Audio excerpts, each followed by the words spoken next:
En primer lugar, es importante recordar que los planificadores estratégicos no podían darse el lujo de planificar un conflicto nuclear y un conflicto no nuclear, porque siempre existió la preocupación de que una guerra que comenzó de manera convencional pudiera escalar en cualquier momento en una guerra nuclear. Siempre había que considerar cómo desplegar y defender estos activos nucleares.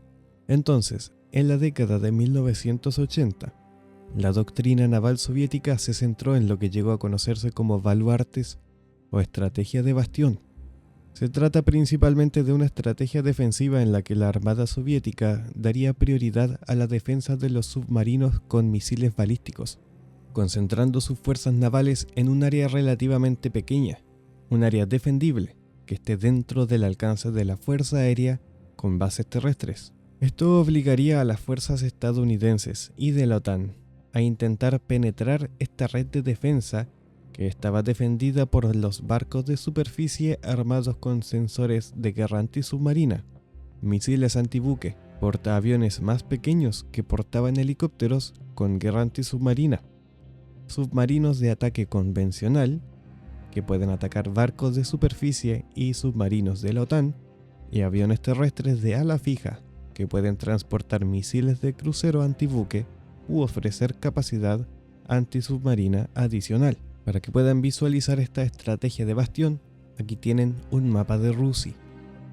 Esta estrategia protege al activo más importante del arsenal de la Marina, el submarino de misil balístico, preservando la capacidad de los soviéticos para un segundo ataque y disuasión nuclear.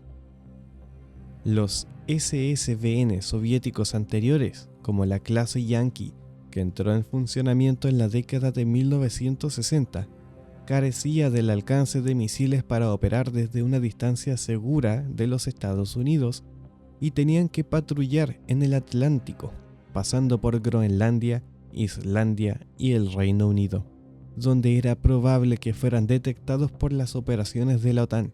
Los submarinos de clase Delta, que le siguieron en la década de los 70 y 80, tenían mejor alcance para permanecer más cerca de la costa soviética y por lo tanto podían protegerse mucho más fácilmente. La estrategia soviética comenzó a avanzar en esta dirección a principios de los años 1970 y ya para los 80 estaban mucho mejor preparados para ejecutarla.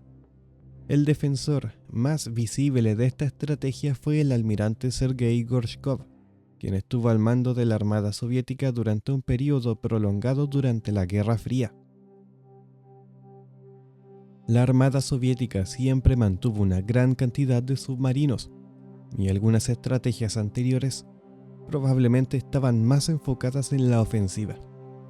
Sin embargo, la red de espías Walker había entregado información a los soviéticos de que los submarinos eran vulnerables y fácilmente rastreados por las fuerzas de la OTAN. A finales de la década de 1970, la Armada Soviética no era insignificante y podía proyectar poder para establecer una superioridad local por un tiempo. Pero en conjunto, las fuerzas de la OTAN todavía disfrutaban de una superioridad tecnológica. Era probable que las fuerzas de la OTAN derrotaran a la Armada Soviética en cualquier cosa que pareciera una batalla abierta en alta mar. Y la geografía nos dicta por qué las fuerzas navales eran más importantes para la OTAN, ya que solo una facción tendría que enviar grandes cantidades de hombres y suministros a Europa, cruzando todo el océano. Pero los soviéticos continuaron su fortalecimiento naval en ese momento. Parte de esto podría explicarse por un deseo de proyectar poder a aliados en áreas claves, como el Mediterráneo o el Golfo Pérsico tal vez, pero sus capacidades y enfoque insinuaban la prioridad de los bastiones. Entrar en estrategia nuclear sería un poco tangencial, pero en términos generales, ambas partes entendieron que las fuerzas nucleares terrestres como los silos y las bases de bombarderos podrían ser atacados y destruidos por los misiles balísticos intercontinentales de su enemigo. Esto significaba que los submarinos eran el vértice de la tríada nuclear con mayor capacidad de supervivencia y la columna vertebral de cualquier posible segundo ataque. Si el enemigo lanzara un ataque nuclear preventivo contra ti podría destruir a la mayoría de las fuerzas nucleares en tierra, pero no podrían alcanzar a un submarino que está escondido en el océano. Los submarinos todavía estarían disponibles para responder, preservando entonces la disuasión nuclear. Defender estos activos era una prioridad.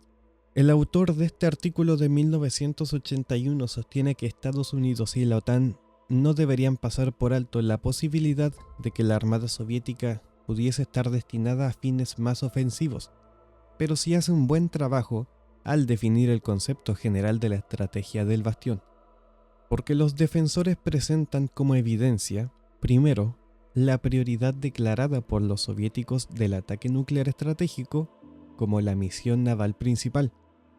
Segundo, la insistencia del almirante Gorshkov en que se necesitan fuertes fuerzas de superficie, como barcos, para ayudar a proteger estos submarinos. Tercero, el énfasis en el armamento antisubmarino en la flota soviética de buques de guerra de superficie más recientes. Y cuarto, la práctica soviética habitual de operaciones combinadas de buques de superficie y submarinos. Para ponerlo en otro tipo de palabras, la flota de submarinos con misiles balísticos son la espada, mientras que las fuerzas aéreas navales, tanto terrestres como marítimas, las fuerzas de superficie, son el escudo. La presencia de estos bastiones a veces hace referencia en los análisis modernos como una versión del antiacceso y denegación de área, una idea que ha resucitado al discutir algunos aspectos de la estrategia marítima china. En el Atlántico, esta área comenzó en el mar de Barents y se extendió más allá de las islas Svalbard hasta parte del mar de Noruega, todo dentro del alcance del apoyo terrestre. En el Pacífico, el bastión sería el mar de Okhotsk y quizás el mar de Japón, con apoyo aéreo terrestre desde bases en la península de Kamchatka.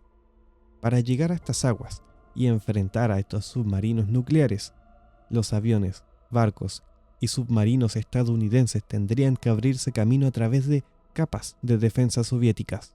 En muchos sentidos, esta estrategia se remonta a las ideas tradicionales de que los activos navales tienen un propósito estratégico, aunque se trata claramente de una progresión de la era nuclear desde la idea de navegar una flota a través de los océanos para proyectar poder.